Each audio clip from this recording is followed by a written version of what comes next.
Delhi finance department की एक report आई है जिसको मीडिया के बंधुओं के माध्यम से हम सबसे अवगत कराया गया है। इस मीडिया की रिपोर्ट, इस दिल्ली फाइनेंस डिपार्टमेंट की रिपोर्ट से ये स्पष्ट हो गया है कि दिल्ली की अर्थव्यवस्था के विध्वंस के लिए पूरी तरह जिम्मेदार हैं माननीय अरविंद केजरीवाल जी, आम आदमी पार्टी की सरकार और माननीय मुख्यमंत्री आतिशी जी, जो दिल्ली की वित्त मंत्री भी हैं। अचंभे की बात है, 31 साल में पहली बार दिल्ली का जो बजट है वो डेफिसिट में है, यानी घाटे में है, और छोटे मोटे नहीं, 7,000 करोड़ रुपए का डेफिसिट है। इसका क्या अर्थ हुआ? इसका अर्थ यह हुआ, पहली बात, कि दिल्ली में जो एक्सपेंडिचर है यानी खर्चा, वो दिल्ली की इनकम या दिल्ली की आय से कहीं कहीं ज्यादा है। इसका एक और बहुत ही संगीन पहलू है कि ये डेफिसिट जानबूझ के हुआ है। आपको याद होगा जब विधानसभा के पटल पर यह बजट पारित करा गया तो तब माननीय सीएम आतिशी जी ने, जो तब केवल वित्त मंत्री थी, उन्होंने दिल्ली के बजट के सरप्लस होने की घोषणा करी थी। बड़े बड़े दावे करे थे कि दिल्ली के पास फालतू पैसा है। लेकिन आप ये देखिए कि इसेंशियल इंफ्रास्ट्रक्चर प्रोजेक्ट्स जैसे कि दिल्ली में अस्पतालों की मरम्मत, नया कोर्ट कॉम्प्लेक्स बनाना, सैलरीज देना कर्मचारियों को, कर्मचारियों की पेंशन और इस प्रकार के ऐसे कई बड़े खर्चे, इनका बजट में प्रावधान ही नहीं करा। They did not make provisions for over 7,000 crore rupees in the budget of Delhi.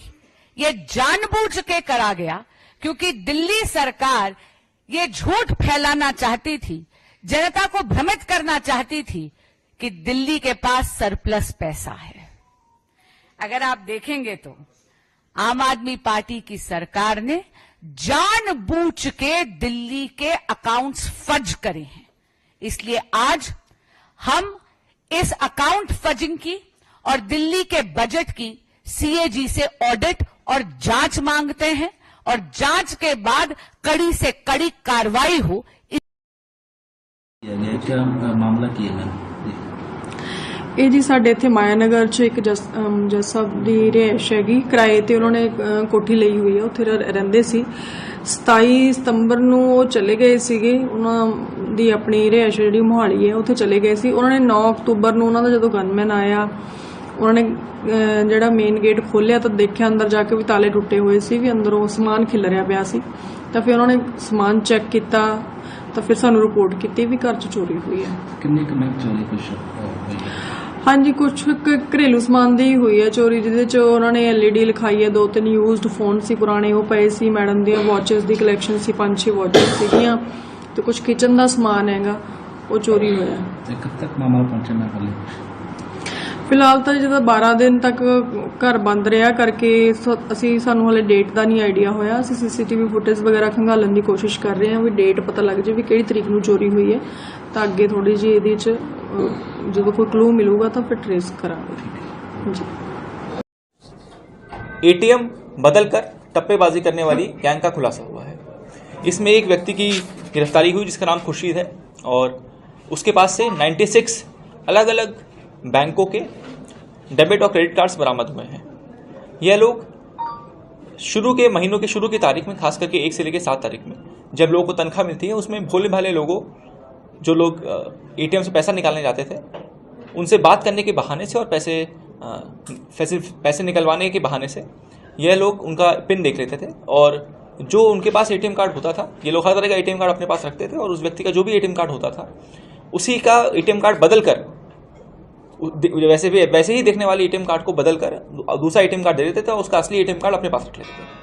ATM card रखने के बाद क्योंकि इन्होंने पिन ऑलरेडी देखा होता था तो दूसरे व्यक्ति का जो विक्टिम था उसका पैसा निकल नहीं पाता था और ये लोग उस व्यक्ति का कार्ड लेकर जो भी सबसे पास में ATM होता था, क्योंकि पिन इन्होंने देखा हुआ होता था, तो उससे तुरंत जाके जो पैसा विड्रॉ कर सकते थे वो विड्रॉ कर लेते थे। ये लोग जिस घटना में पकड़े गए हैं उसमें इन लोगों ने वादी के एटीएम से 15,800 रुपये निकाले और ये लोग 4 लोग मिलकर काम करते थे, जिसमें बाकी 3 का नाम आरिफ, उमर और जुबैर है। अभी जल्दी ही उन तीनों की गिरफ्तारी भी सुनिश्चित की जाएगी। इनके पास से करीब 5100 रुपये कैश भी बरामद हुए हैं और इनके पास से एक बलेनो गाड़ी भी बरामद हुई है, जो जिसमें नंबर प्लेट नहीं था, और वह गाड़ी ये लोग डेली बेसिस पे किराए पे लेके आते थे। तो कितने समय से कर रहे थे और क्या क्या एरिया था? इन लोगों का लंबा चौड़ा आपराधिक इतिहास हमको मिला है। इनका सबसे पहला जो हमको मुकदमा मिला है 2019 से मिला हुआ है। उसके अलावा इनका और भी आपराधिक इतिहास हमको मिला है। अब तक कितने लोग ठग चुके होंगे? अब तक ये लोग दर्जनों लोगों से ठग चुके होंगे। एरिया कौन सा था जहाँ ज्यादातर टारगेट करते थे? ये लोग मुख्यतः 63 का एरिया, फेज 3 का एरिया और गाजियाबाद के जो सटे हुए एरिया है वहां पर ये लोग घटना को अंजाम देते। इनके ऊपर 2019 से हमको मुकदमे मिले हैं।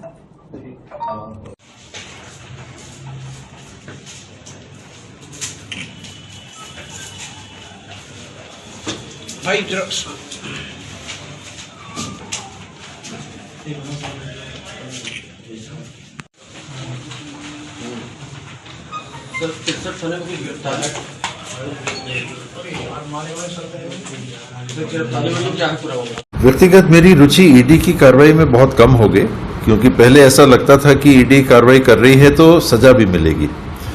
अब तो न्यूज़ में आने के अलावा मुझे लगता है कि बहुत कुछ नहीं रह गया और लोगों की गिरफ्तारियां होती हैं, दिनों दिन तक वो हिरासत में रहते हैं। नए तथ्य या कोई ऐसे तथ्य आ नहीं पाते कि उनको सजा दी जाए, उनको सजा मिल गई हो, ये नहीं सुनते। तो मुझे रुचि बहुत कम हो गई है। ये सौरभ चंद्राकर का नाम सुन रहे हैं कि आया है कि उनको यूएई से, दुबई से रेड कॉर्नर अलर्ट था इत्यादि, वो हाउस अरेस्ट में रखे गए थे पिछले साल के अंतिम महीनों में, और अब देश आने की बात हो रही है। लेकिन होता वही है, गिरफ्तार करिए फिर जेल में है, महीनों महीने, साल से ज़्यादा, सालों साल व्यक्ति लोग जेल में है और बात आगे नहीं बढ़ती। तो जब तक ईडी देश के नागरिकों का विश्वास इस बाबत हासिल नहीं करती कि जिनको गिरफ्तार कर रहे हैं और अगर इतने दिनों तक बंदी बना के रखते हैं तो उनके खिलाफ कार्रवाई करने की अगर स्थिति में नहीं है तो उनकी विश्वसनीयता दिन पे दिन गिरती चली जाएगी। क्या लगता है इसमें और भी नाम सामने आ सकते हैं जिस तरह से इनसे जुड़े नाम चंद्राकर के नाम? वो सिर्फ सनसनी न्यूज में आने के लिए न्यूज मेकर के रूप में ईडी अब रह गया है। एनफोर्समेंट डायरेक्टरेट एनफोर्स करके कानून को सजा दे रहा है, ये उनकी छवि बिल्कुल नहीं बनी है। किसी केस में सजा दिलाई हो उन्हें तो ये तो फिर आपने कार्रवाई की, कभी किसी को बंद कर दिया, अखबार में छप गया और चल रहा है नाम, प्रक्रिया ही सजा हो गई है। अब तो ये आम जुबान पे लोगों के आ गया है कि प्रक्रिया सजा बन गई। बाद में सुप्रीम कोर्ट तक अब बीच में आ रहा है, कह रहा है कैसे कैसे आप लोगों को बंदी बना के रख सकते हैं, कोई आप सबूत नहीं पेश कर पाते, कोई कार्रवाई नहीं हो रही।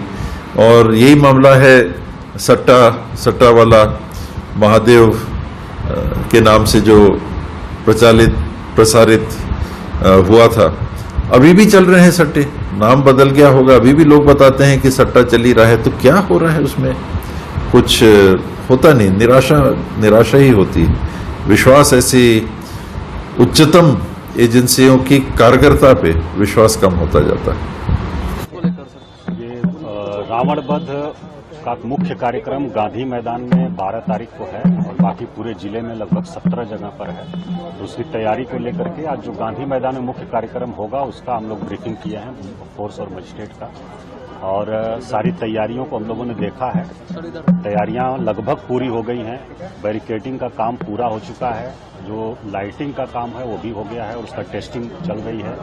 बाकी सीसीटीवी कैमरा हम लोगों के लगभग 128 सीसीटीवी कैमरा स्मार्ट सिटी से जो गांधी मैदान के अंदर बाहर लगे हैं उससे 100% आच्छादित है। इसके अलावा हम लोग लोकली 50 सीसीटीवी कैमरा और लगा रहे हैं जिधर लोग रहते हैं उस पर निगरानी रखने के लिए। और बाकी पेयजल की व्यवस्था और मेडिकल टीम हमारी, फायर ब्रिगेड की टीम, सब लोग पूरी तरह से अलर्ट है। और हम लोगों का प्रयास है कि जो लोग यहाँ आएँ वो सुविधाजनक ढंग से आएँ और आराम से वो जाएं, किसी प्रकार की असुविधा नहीं हो। इसको लेकर के मुख्य जो एंट्री है हम लोगों की वो गेट नंबर 4, 5, 6, 7, 8 और 10, 12 इस प्रकार के जो गेट हैं इनसे एंट्री है। ज़्यादा प्रेशर जो रहता है हम लोगों का वो 4 नंबर गेट पर, 7 नंबर गेट पर, 10 नंबर और 12 नंबर गेट पर रहता है। यहाँ हम लोग विशेष व्यवस्था कर रहे हैं, लोगों के फ्रिस्किंग के लिए ज़्यादा DFMD वगैरह लगा रहे हैं ताकि लंबी लाइन नहीं लगे और आराम से फ्रिस्किंग हो जाए, जल्दी लोग प्रवेश कर जाएं। और निकलते समय सभी गेट खुले रहेंगे ताकि जिस दिशा में जिसको भी निकलना हो आराम से निकल सके, कोई भीड़ नहीं हो। तो तैयारी हम लोगों की पूरी है और समिति के साथ भी हम लोग संपर्क में हैं और हम लोगों का प्रयास है कि बहुत ही अच्छे ढंग से कार्यक्रम संपन्न हो। मजिस्ट्रेट की भी सब तैनाती की गई है? कितने संख्या? हाँ, मजिस्ट्रेट और पुलिस पदाधिकारी की पर्याप्त संख्या में तैनाती की गई है गांधी मैदान के अंदर और बाहर, और उन लोगों की ब्रीफिंग भी हम लोगों ने कर दिया है। सब लोग अलर्ट रहेंगे, सबको कहा गया है कि समय से अपने अपने निर्धारित स्थल पर रहेंगे और मुस्तैदी से अपने दायित्वों का निर्वहन करेंगे। आपात स्थिति से निपटने की व्यवस्था है हम लोगों के पास, पूरा हमारे QRT है और इसके अलावा फायर ब्रिगेड की गाड़ी और हमारे मेडिकल टीम, कई जगह पर हम लोग यहाँ मेडिकल कैंप अपना बना रहे हैं। लगभग 18 के आसपास एम्बुलेंस, हम लोगों की जो एडवांस एम्बुलेंस है वो सब रहेंगी। बाकी जो आसपास के बड़े अस्पताल हैं सबको हम लोग अलर्ट करके रखे हैं और उनसे बात भी किए हैं कि अवकाश को देखते हुए वहाँ पर कोई शिथिलता नहीं हो, वहाँ डॉक्टर और मेडिसिन और सब चीज़ें 24 घंटे उपलब्ध रहें। तो सभी बड़े जो प्राइवेट और सरकारी दोनों प्रकार के हॉस्पिटल हैं उनको हम लोगों ने अलर्ट किया है। तो पूरी तरह से हम लोग तैयार हैं और कार्यक्रम को शांतिपूर्ण ढंग से संपन्न करेंगे। देखिए, हिंदू स्वाभिमान यात्रा हम बांग्लादेश में हो रहे हिंदुओं पे अत्याचार नहीं बर्दाश्त करेगा हिंदुस्तान। जिस दिन से बांग्लादेश की घटना घटी उसी दिन से मेरे मन में था कि अब समय आ गया है हिंदुओं को एक होने करने का, हिंदुओं को एक होने का। नहीं तो ये वोट के सौदागर, जैसे पाकिस्तान में 22% हिंदू आज आधा प्रतिशत पर बच गए। हमारी बेटी मंडप पर से उठ गई, हमारे मकान दुकान ध्वस्त हो गए। हमारे पूर्वजों की भूल हुई कि बंटवारे के समय अगर टोटल मुसलमान चला गया होता पाकिस्तान तो आज हमारी ये दुर्दशा नहीं होती कि रामनवमी के जुलूस में भी हमें पत्थल खाना पड़ता, चाहे बिहार का बिहार शरीफ हो, चाहे दिल्ली हो, चाहे सावन के कांवड़ यात्रा में। ये दृश्य आखिर क्यों? हमने तो कभी तजिया पर एक पत्थर नहीं फेंका।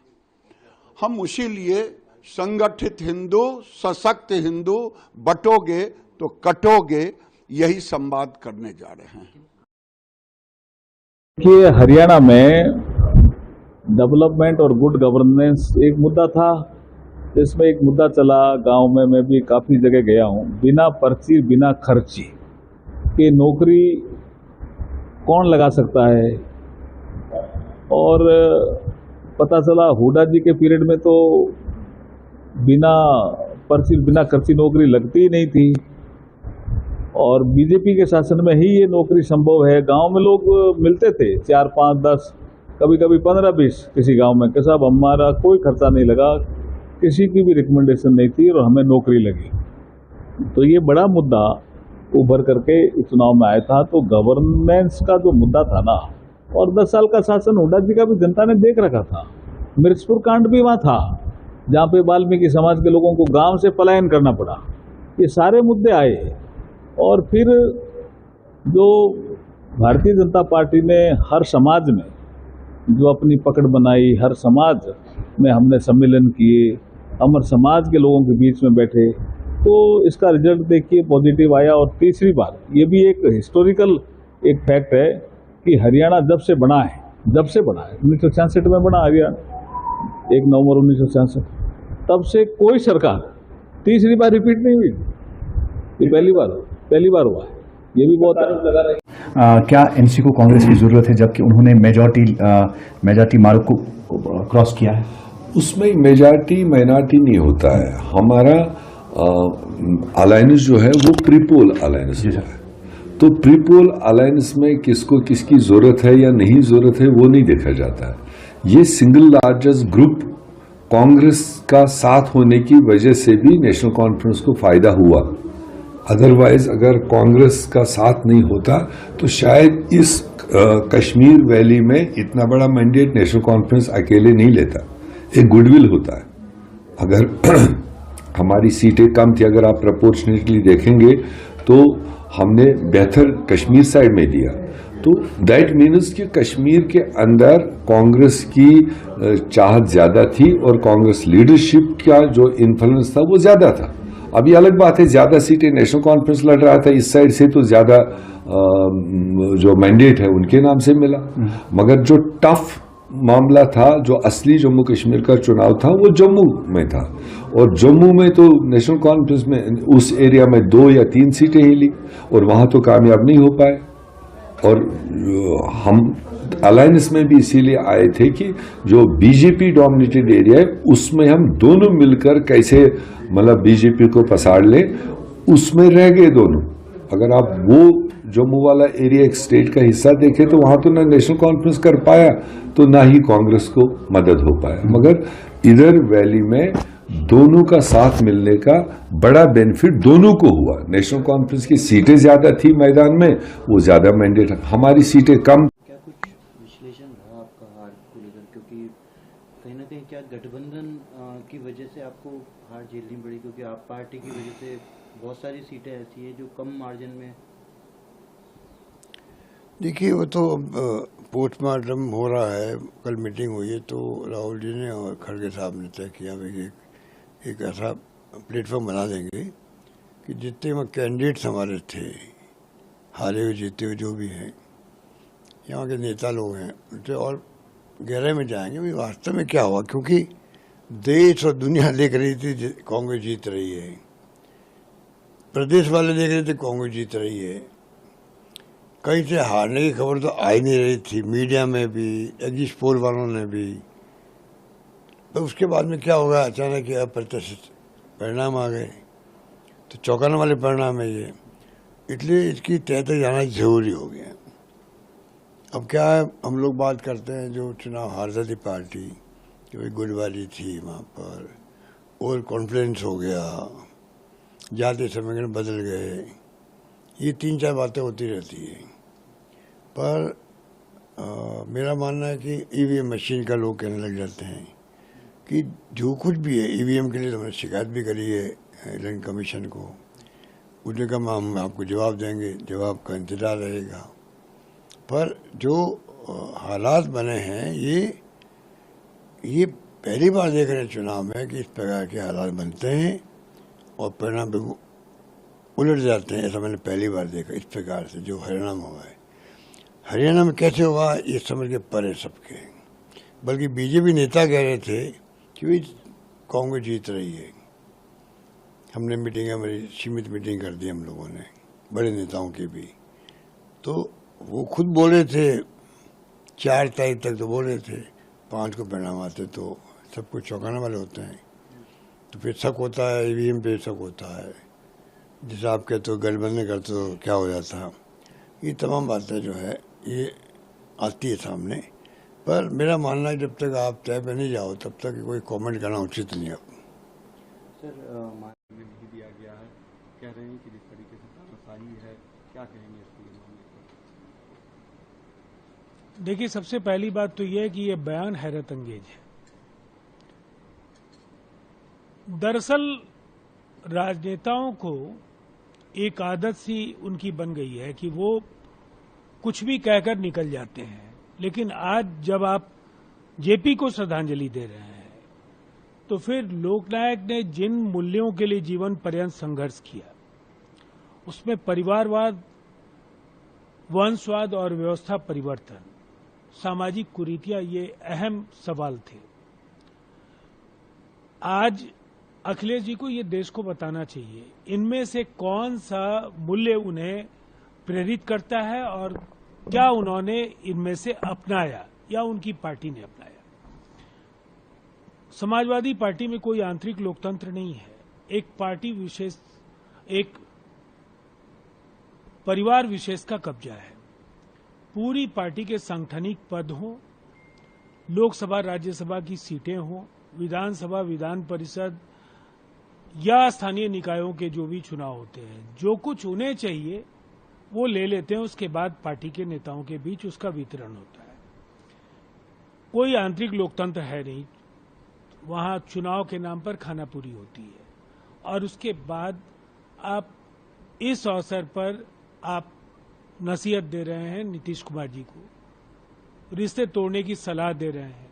दरअसल बिहार के मुख्यमंत्री नीतीश कुमार तो लोकनायक जयप्रकाश नारायण के एक प्रमुख सेनानी हैं, उस आंदोलन के अगली कतार के नेता हैं। दूसरी तरफ बिहार में उन्होंने उन जीवन मूल्यों को अपनाया है। हमारे यहाँ परिवारवाद की आपको कोई गुंजाइश नहीं दिखेगी। व्यवस्था परिवर्तन के लिए जो महत्वपूर्ण कदम है सब नीतीश कुमार जी ने उठाए, लोगों का जीवन बदला। केंद्र में हम नरेंद्र मोदी जी के नेतृत्व में एनडीए के साथ हैं और बिहार में नीतीश कुमार जी की अगुवाई में एनडीए जेपी के जीवन मूल्यों के आधार पर काम कर रही है। फिर हमें रिश्ते तोड़ने की सलाह देने का मतलब क्या है? वो जिनके साथ हैं उनके साथ उन्हें रिश्ते तोड़ने पर पुनर्विचार करना चाहिए, अगर जेपी के उसूलों का हवाला वो देते हैं तब। इसलिए कि पूरी की पूरी संपूर्ण क्रांति की अवधारणा तानाशाही और वंशवाद को लेकर जो कांग्रेस का थोपा हुआ नेतृत्व था उसके खिलाफ थी। नीतीश जी को लेकर उन्होंने कहा to extend your support to national conference, sir. What talks has been done at residence, sir? Today's purpose of coming over here was only to extend our support to him. That we did, and that is it. Sir, what is the probable date of oath-taking ceremony? Is there any talks with LG Saab to have an appointment for the meeting, sir? We are looking forward for Monday, but it depends on LG Saab कि वो कब उस चीज को कौन सा date देते हैं। वोट टेकिंग सेरेमनी में हम सुन रहे हैं कि पूरा इंडिया अलायंस शामिल होने वाला है। सोनिया गांधी जी, अखिलेश यादव जी, राहुल गांधी जी आने वाले हैं, खड़गे जी आने वाले, तो किस किस को न्योता दिया जा रहा है? We will be happy if all of them come here. Entire India alliance comes here. We will be happy. It will be a very prestigious, swearing in ceremony. It is something which is beyond seat sharing and governance. We have been in this alliance for a very bigger cause, up much above the seat sharing and governance and other things. So it will be honor if they come and join the swearing in ceremony. How many ministerial posts are? No, that is not the the idea of India alliance. We have a bigger cause to fight out. So this is no consideration. क्या Jammu division से कोई deputy chief minister? This is not the part of discussion or even needed for that. When I say that we have a bigger cause, we have a larger perspective to see, then these things become very small. Thank you so much, sir, for talking to ANI. Thank you. भी कुछ नई घोषणाएं की गई हैं, किस तरीके से देखते हैं आप उन घोषणाओं को? युवाओं को रोजगार भी मिलेगा, आपने वादा किया था कि जो नौकरियां हैं वो शपथ लेने के पहले मैं देता हुआ नजर आऊंगा। नहीं, दरअसल लगातार हमारी सरकार बिना पर्ची बिना खर्ची के युवाओं को रोजगार देने का काम पहली बार हरियाणा के अंदर, हरियाणा के युवाओं में, हरियाणा के युवाओं के माता पिता में एक बड़ा विश्वास जगाने का काम हमारी सरकार ने पिछले 10 वर्षों के अंदर किया। और लगातार हम युवाओं को बिना पर्ची बिना खर्ची के रोजगार देने का काम हमारी सरकार कर रही। हमने इलेक्शन के दौरान में जब कोड ऑफ कंडक्ट लगा, मैंने उससे पहले जब मेरे को जिम्मेवारी मिली थी तो मैंने 50,000 युवाओं को ज्वाइनिंग लेटर देने की बात कही थी और उसमें से लगभग 15,000 युवाओं को हमने ज्वाइनिंग लेटर दिया। 25,000 के अभी रिजल्ट्स तैयार हैं और उस रिजल्ट्स के अंदर जब हम उन युवाओं का रिजल्ट निकालने के लिए तैयार हुए तो विपक्ष कोर्ट में गया। विपक्ष चीफ इलेक्शन कमीशन के पास जाकर के उन्होंने एप्लीकेशन दिया कि अभी इलेक्शन के दौरान में ये रिजल्ट नहीं निकाल सकते। तो इलेक्शन कमीशन ने उसके ऊपर संज्ञान लेते हुए एक लेटर जारी किया कि जब तक आचार संहिता लगी हुई है तब तक वो ये रिजल्ट नहीं निकालेंगे। और मैंने फिर तब घोषणा एक की थी, मैंने कहा था कि हम 25,000 युवाओं को पहले उनका ज्वाइनिंग लेटर देंगे, उनका रिजल्ट निकालेंगे और बाद में मैं शपथ लूँगा। और शीघ्र ही आज निकल जाए, कल निकल जाए युवाओं का 25,000 युवाओं का वो रिजल्ट जारी हो जाएगा और उसके बाद हम सप्त की डेट आएगी तो तब जाकर के भारतीय जनता पार्टी का कोई भी कार्यकर्ता होगा वो शपथ लेगा। हमने उस बात को पूरा किया है और क्योंकि हमारी जो सरकार है वो युवाओं के हितैषी सरकार है, युवाओं के हित में काम करने वाली सरकार है। आगे भी हमने जो बातें कही हैं उन बातों को हम युवाओं के बीच में पूरा करेंगे, क्योंकि युवाओं को आगे बढ़ाना हमारी सरकार की प्राथमिकता है और हम